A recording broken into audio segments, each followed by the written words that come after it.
Hi, friends. Shh. Don't tell anyone. Before I entered recovery, I kept a lot of secrets.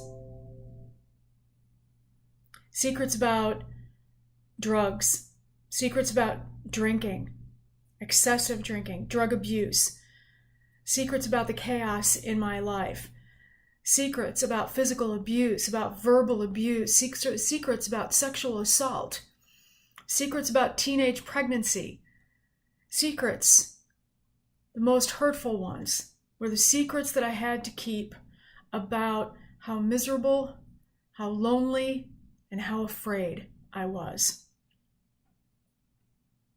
But when it comes to the family disease of addiction and alcoholism, you name it, and I kept the secrets to myself. Unless, of course, they didn't have to do with me or they didn't directly involve me. And if that was the case, well then all bets were off, and I would willingly gossip about someone else's secrets. Why? Because for a brief moment or two, it made me feel a little bit better about the secrets I had in my life. And it made me feel a little relief. That's messed up.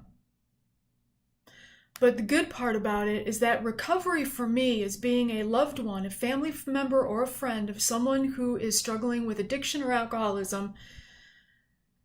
I got to release and free myself from all of those secrets. And I'm not afraid of those secrets anymore. I don't have secrets anymore. And that is the gift of recovery for me.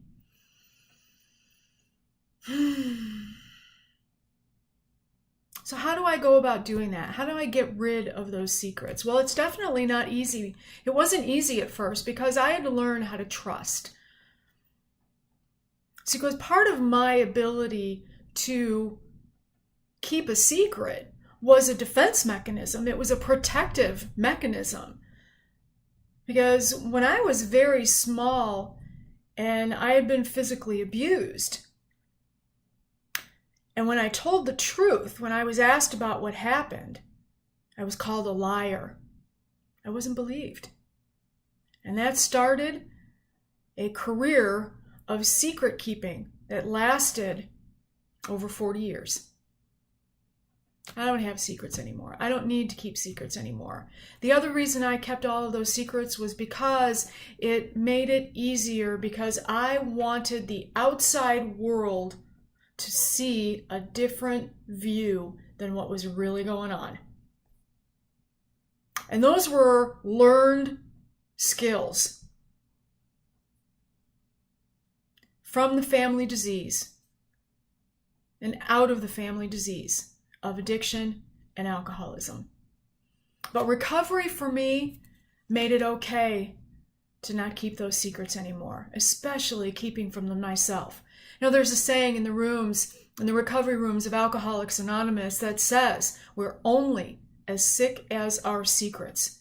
And you know what? I'm not an addict and I'm not an alcoholic, but I love many. And I too was sick from those secrets. I was physically sick. The stresses and the anxiety were hurting me physically, emotionally, mentally. I'd gain weight. My face would break out like I was an adolescent all over again. I couldn't clear it up. I put on a bunch of weight. I was cycling 100 miles a week and I couldn't drop a pound if my life depended on it.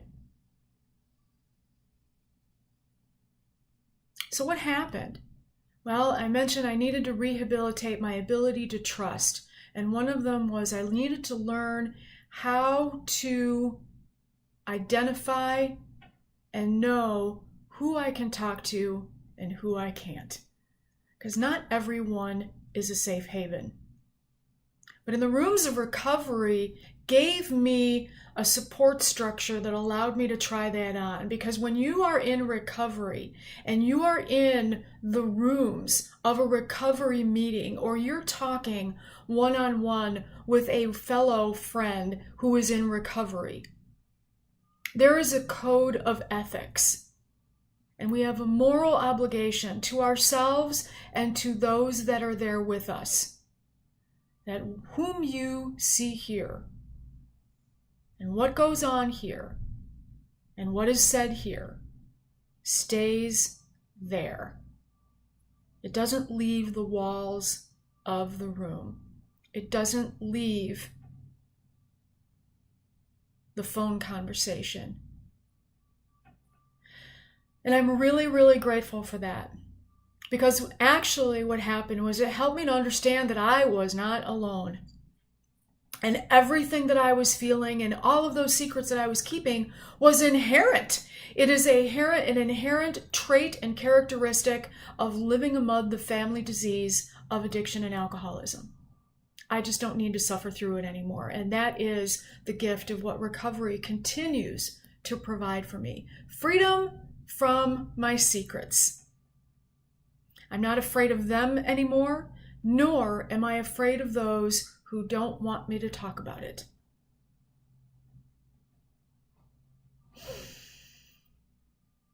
Can you relate? Does this apply to you in any way? Small ways, big ways, all ways? Reach out for support. You are not alone, and hope is available. Help is available. Recovery for you as a family member and a loved one of someone who is struggling with disease will give you hope, help, and healing for yourself. You need it too. Until next time, I'm Smo. Peace. I love you. Be well.